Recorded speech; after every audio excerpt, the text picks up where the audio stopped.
Hello everyone, welcome to this lesson series on organization of computer system and assembly language. This will be chapter 1 where we're looking into memories, the organization of computers, buses, input and output devices, and how addresses and contents work, and many more things. But before we get started, we need to have a basic overview of organization of computer systems. Computer systems consist of system unit, input and output devices like your monitor, the keyboards that we use when we are using our computers, the disk drives. Computer circuits are designed with integrated chips or IC chips that contains thousands or perhaps millions of transistors that are able to send digital signals. Digital circuits have high voltage that are represented by 1 and low voltage that are represented by 0. 1 and 0 are the alphabets of binary. Binary is used by machines to understand instructions sent by the user to the machine, and the machine usually don't understand the high-level languages. So the high-level languages are transformed or perhaps translated into the binary using this 1 and 0 alphabets. A string of 1 and 0 is called a bit string. CPUs that we use in our desktops or inside the laptops that we use have a motherboard, and this motherboard contains memory circuits and microprocessors. We might also see in our motherboard that it has additional expansion slots. These additional expansion slots are used to connect extra circuits, like adding more RAMs to your computer or adding a video card or perhaps a graphics card to your computer, and this graphics card or this additional RAMs or this additional circuits are called add-in cards or add-in boards. So now let's talk about memory and how they are used inside the computer system. Memory are usually used to store information inside the computer. Memory usually can store 1 bit of data, but this memory is organized into such a way that it can hold 8 bit of data into groups. So in this sense, 1 byte will always equal to 8 bit. This 1 byte is also called the memory byte or memory circuit byte. This memory byte or this 1 byte of information is stored inside the processor using a numeric address like this. The address starts from 0, 1, 2, 3 and it goes on. This is just like your house address in which you live. This is just a simple plan for this. Inside the memory, this is the address.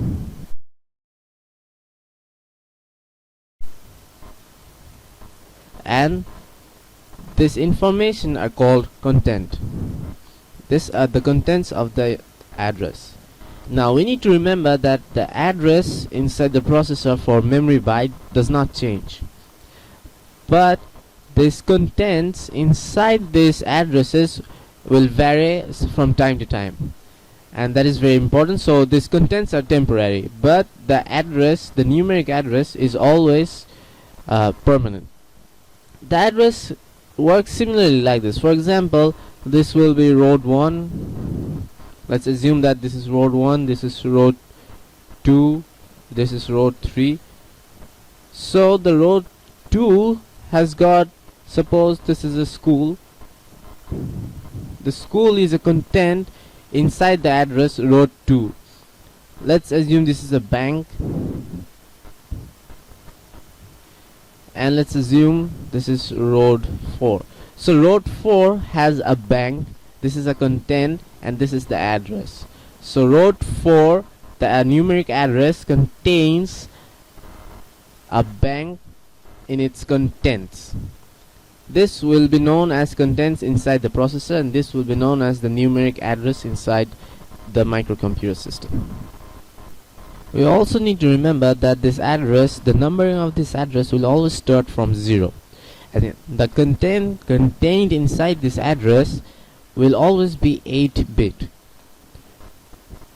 this won't vary, but the bits used inside the address for numbering the address will vary according to the architecture of the processor. Like the 8086 Intel microprocessor, the address will be 20-bit. But for processors like 80286 that has architecture 80286, the bit will be 24-bit.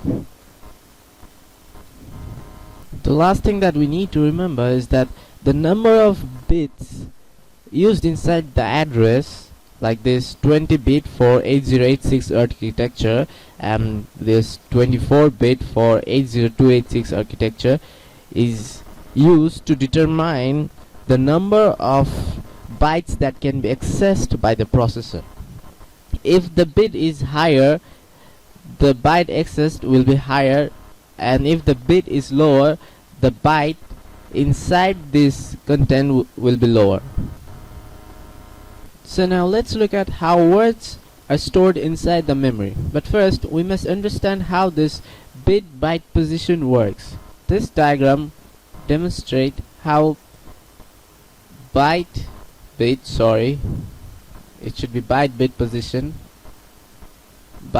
position works. It's rather quite confusing. The name is quite confusing, but it's really easy to understand. In here we are looking at 8 blocks. Each of this block represent one bit of information. One bit. Each bit contains one bit of information. So in total we see, including this 0, there are 8 bit of information. The counting of this memory position will always start from right to left, and it will start from 0, as I've mentioned earlier. It will always start from 0, like Arabic. So the rule of thumb that I've introduced to you was 1 byte will always equal to 8 bit. So to store a word inside the memory, the processor will use 2 byte of memory space. So 2 byte will equal to 16 bits of information. So remember that a word will always require 2 bytes of memory space inside your computer. This diagram demonstrates what a word bit position is. This word bit position is divided into 2 parts. You'll understand why it's called word bit position, because a word is divided into 2 bytes. So the address of this word has, the first part is called low byte position, and the second part is called the high byte position. So this word bit position divides the word into 2 parts. The first part is called, as I've told you, the low byte. The low byte has 1 byte of information.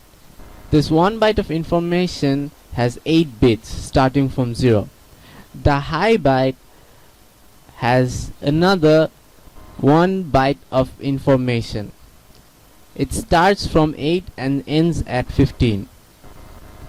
So a word inside the memory has in a total of 0 to 15 bit, which means it has 16 bit of information stored inside the memory. When this entire 16 bit of word is stored inside the memory, the low byte will have a name as lower address, and the high byte will have a name of higher address.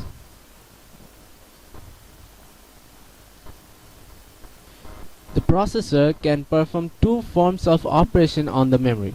Either it can read information, or it can read or fetch data from the memory, or it can write information inside on top of the original content.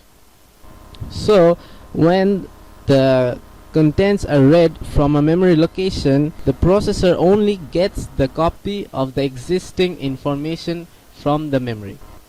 It cannot modify or it cannot manipulate the information inside the memory.